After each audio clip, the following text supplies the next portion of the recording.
अब जो आपका जो भरोसा है इस गाड़ी के लिए और मारुति के लिए और ज़्यादा बिल्डअप हो चुका है। टेक्निकल फॉल्ट आने के भी चांसेस रहते हैं, वो भी इवन सेफ्टी रेटिंग्स में। ये अलग अलग पार्ट है, ये पार्ट अलग है और ये वाला पार्ट जो अलग है। यहाँ से पूरा जो आपको मेन फ्रेम बनता है, बस ऐसे ठोक के या फिर आप इस तरीके से बंद करके आप चेक नहीं कर सकते एक 5 स्टार रेटेड गाड़ी है या फिर नहीं है। हेलो गाइस, आप देख रहे हैं सिल्वर कार्स और आज के वीडियो में ये आप देख पा रहे हैं मारुति डिजायर का टॉप एंड मॉडल ऑटोमेटिक। जैसे कि हमने इस गाड़ी का जो रिव्यू वीडियो तो देख चुका है और गाड़ी में क्या क्या फीचर्स आपको मिलते हैं वो सारी बातें हमने उस वीडियो में कर ली है। लेकिन आज का वीडियो जो कुछ खास अलग होने वाला है। जैसे कि हाल ही में आपने देख लिया होगा ग्लोबल एनकैप द्वारा इस डिज़ायर को 5 स्टार रेटिंग यहाँ पे आपको मिल चुका है। अब जो आपका जो भरोसा है इस गाड़ी के लिए और मारुति के लिए और ज़्यादा बिल्डअप हो चुका है। अब आपको लेने की कोई भी टेंशन बात नहीं आने वाली है। वो क्या पैरामीटर्स होते हैं एक सेफ्टी टेस्ट करने के लिए एक गाड़ी को, वो सारी चीज़ें आज के वीडियो में बात करने वाला हूँ।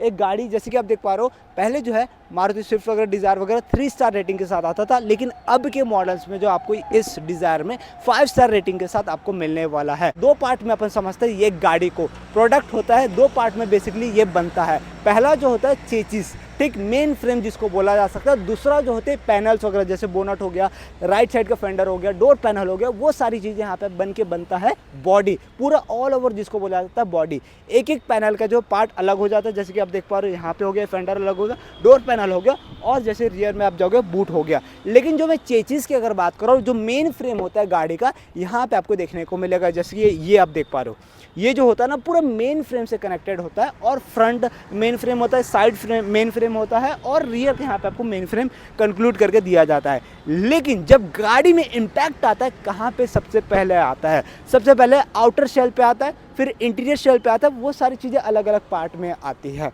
तो मारुति डिज़ायर को सबसे पहले आपको बता दूँ, ये डिज़ायर हार्ड टैग के प्लेटफॉर्म में बना है, जो कि हाई स्टील स्ट्रेंथ का यूज़ किया गया है इसमें, मारुति ऐसा बोल रही है। और तब जाके ये गाड़ी में आपको 5 स्टार रेटिंग के साथ मिला है।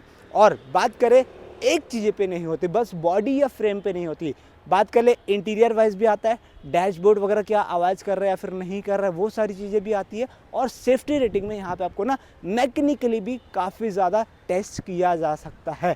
बाहर से तो आपको नहीं आएगा, ठीक, लेकिन जब आप मैकेनिकली जाओगे, गाड़ी में आप चलाओगे डेली बेसिस पे, थोड़ा कहने के टेक्निकल फॉल्ट आने के भी चांसेस रहते हैं, वो भी इवन सेफ्टी रेटिंग्स में ऐड किया जाता है। बस क्रैश टेस्ट करके सेफ्टी रेटिंग कंक्लूड नहीं करती है। सबसे पहले आपको दिखाना चाहूँगा मेन फ्रेम क्या होता है, गाड़ी से कैसे मेन फ्रेम कनेक्ट किया जाता है। तो भाई जब मेन फ्रेम की बात आती है, मैं आपको इंजन बे नहीं दिखा रहा हूँ, इंजन बे से यहाँ पे आपको जो मेन फ्रेम कनेक्ट होता है, जैसे कि आप देख पा रहे हो, ये अलग अलग पार्ट है, ये पार्ट अलग है और ये वाला पार्ट जो अलग है। यहाँ से पूरा जो आपको मेन फ्रेम बनता है, ये जो आप देख रहे हैं, ये एक पार्ट है, ये बड़ा हाई स्टील स्ट्रेंथ का ये होता है, ताकि जब इम्पैक्ट आता है गाड़ी में ये झेल सके। उसके बाद यहाँ से इम्पैक्ट पड़ने के बाद ना आपके पिलर्स पे जाता है, ए बी सी जिस साइड से भी होगा वो पिलर्स पे इम्पैक्ट पड़ता है कहीं ना कहीं। ये तो हो गया मेन फ्रंटल जो फ्रेम आपको दिखा रहा हूँ, यहाँ से कनेक्ट होता है, यहाँ पे जाता है और ये हब है जहाँ पे आपको सस्पेंशन वगैरह माउंट होता है। इसके पीछे जो है ना मेन सपोर्ट रहता है, पूरा आप देख पा रहे होगे, ये देखिए यहाँ से लेके पूरा ऐसा 360 डिग्री है आपको मेन होता है। लेकिन जब यहाँ मेन फ्रेम की बात आती है, ये वाला जो आप देख पा रहे हो, ये मेन हाई स्टील स्ट्रेंथ का नहीं होता, लेकिन इतना रिजिड होता है कि ये इम्पैक्ट को झेल सके।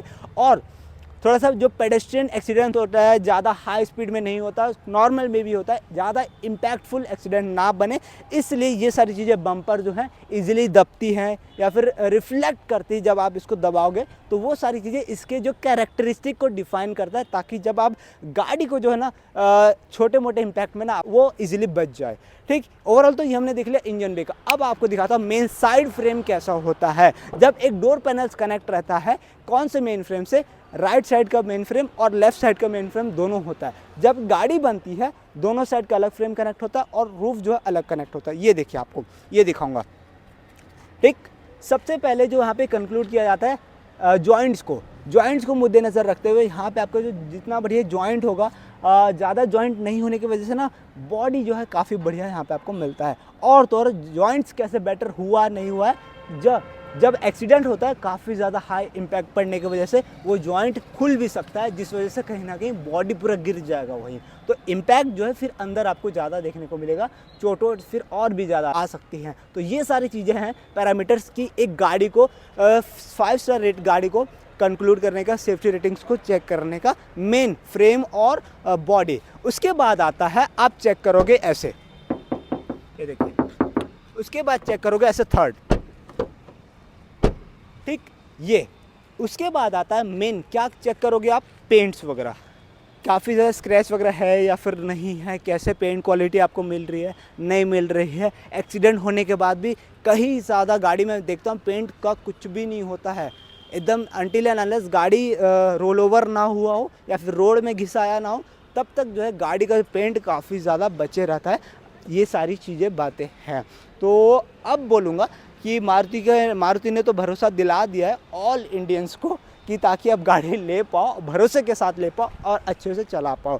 जब बात आती है इंटीरियर की, इंटीरियर में जब आप देखोगे डैशबोर्ड वगैरह को अपन कंक्लूड करते हैं, जब आप डैशबोर्ड वगैरह देखोगे इसका प्लास्टिक क्वालिटी वगैरह भी काफ़ी ज़्यादा टेस्ट किया जाता है, जिस वजह से आपको सेफ्टी रेटिंग में जब फ्रंटल इम्पैक्ट पड़ता है ना, तो ये ऐसा नहीं है कि बाहर आ जाए और ये खुल के हाथ में आ जाए, तो फिर क्या मतलब ये सारी चीज़ें का। जब इम्पैक्ट पड़ता है ये सारी चीज़ें, क्वालिटी कैसा है, फिटमेंट कैसा है, ये सारी चीज़ें यहाँ पे कंक्लूड किया जाता है जब 5 स्टार सेफ्टी रेटिंग की बात आती है। जब आप देखा होगा ग्लोबल एनकम ने 5 स्टार रेटिंग टेस्ट किया गाड़ी का, साइड इम्पैक्ट भी टेस्ट किया, फ्रंटल इम्पैक्ट भी टेस्ट किया और पेडेस्ट्रियन इम्पैक्ट भी टेस्ट किया है, जिसमें मुझे सबसे ज़्यादा अच्छा लगा इस गाड़ी का साइड इम्पैक्ट वाला। क्योंकि साइड इम्पैक्ट वाला जब आप देख पा रहे हो ये मेन फ्रेम होता है, तो ये बिल्कुल भी पूरा का पूरा जो सपोर्ट ये झेल पा रहा है ताकि आपको दिक्कत ना हो कहीं ना कहीं। तो ये सारी चीज़ें हैं, ये जब तक आपका मेन बॉडी आपका मेन इम्पैक्ट झेल लिया ना, तो आप मेजॉरिटी जो है अंदर सेफ रहोगे। जब यही नहीं झेल पाएगा या फिर ये पिलर्स नहीं झेल पाएंगे,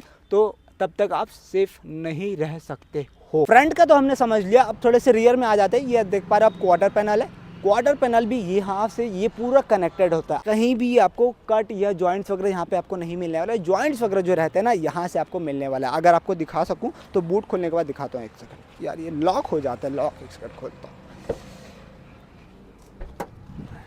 अगर यहाँ से दिख जाए तो समझ आएगा कि जॉइंट्स वगैरह कहाँ रहते हैं। ये जो जॉइंट्स रहता है ना, ये देखिए, ये जो प्रॉपर जॉइंट्स रहते हैं ना, यहाँ पे बॉडी के साथ कनेक्ट किया जाता है और ये पूरा मेन फ्रेम यहाँ पे आपको मिलता है। बाकी ये जो बम्पर वगैरह है ये बाद में लगते हैं किसी भी गाड़ी में। तो मेन एक्चुअल में जब सीडान हो या हैचबैक हो, कोई भी गाड़ी हो, एसयूवी ही क्यों ना हो, तो मेन फ्रंटल और रियर इम्पैक्ट कितना स्ट्रांग है नहीं है वो यहाँ पे डिफाइन होता है कि बॉडी या फ्रेम वगैरह किस तरीके से जॉइंट्स वगैरह है या फिर नहीं है। बस ऐसे ठोक के या फिर आप इस तरीके से बंद करके आप चेक नहीं कर सकते एक 5 स्टार रेटेड गाड़ी है या फिर नहीं है। कई गाड़ी में आपको जो है बॉडी या डिज़ाइन अच्छा मिल जाएगा या फिर आपको डिज़ाइन नहीं मिलेगा, वैसे गाड़ी में सेफ्टी रेटिंग ज़्यादा होता है अनटिल एंड अनलेस दिखने वाला क्यों ना हो। और जैसे कि बात आती है, बाकी ओवरऑल ये तो हमने समझ लिया, पहला 2 पार्ट में हमने समझा, चेसिस और पैनल मिला के बॉडी बनता है। उसके बाद आता है frontal impact, side impact. Roll over की जब बात आती है, रोल ओवर में जो मेजॉरिटी काम आता है, ये पिलर्स जो मैंने आपको बताया A, B, C और D पिलर्स जो है मेजर काम आते हैं जब गाड़ी रोल ओवर होता है। क्योंकि एक्सीडेंट में जब गाड़ी रोल ओवर हो जाए तो वो सपोर्ट के लायक रहे, तो कहीं ना कहीं आपको बचाने की चांसेस ज़्यादा रहते हैं। तो मेन ओवरऑल ये हमने देख लिया, ये सारे चीज़ें हैं सेफ्टी रेटिंग्स को कंक्लूड करने का। ऐसा कुछ आपको मिलता है न्यू डिज़ायर में 5 स्टार रेटिंग के साथ। बाकी नेक्स्ट वीडियो में बात करेंगे इस 1.2 लीटर का, पर्टिकुलर वीडियो आपको बना के दूंगा। 1.2 लीटर का petrol engine 3 cylinder Z12E series का जो आता है, ये सारी चीज़ें इसमें बात करने वाले हैं। आज की वीडियो में ये रहा, होप करता हूँ कि आपको वीडियो पसंद आएगा। पसंद तो लाइक शेयर सब्सक्राइब जरूर से कर देना। मिलते हैं एक और ऐसी नए वीडियो के साथ, तब तक के लिए गुड बाय।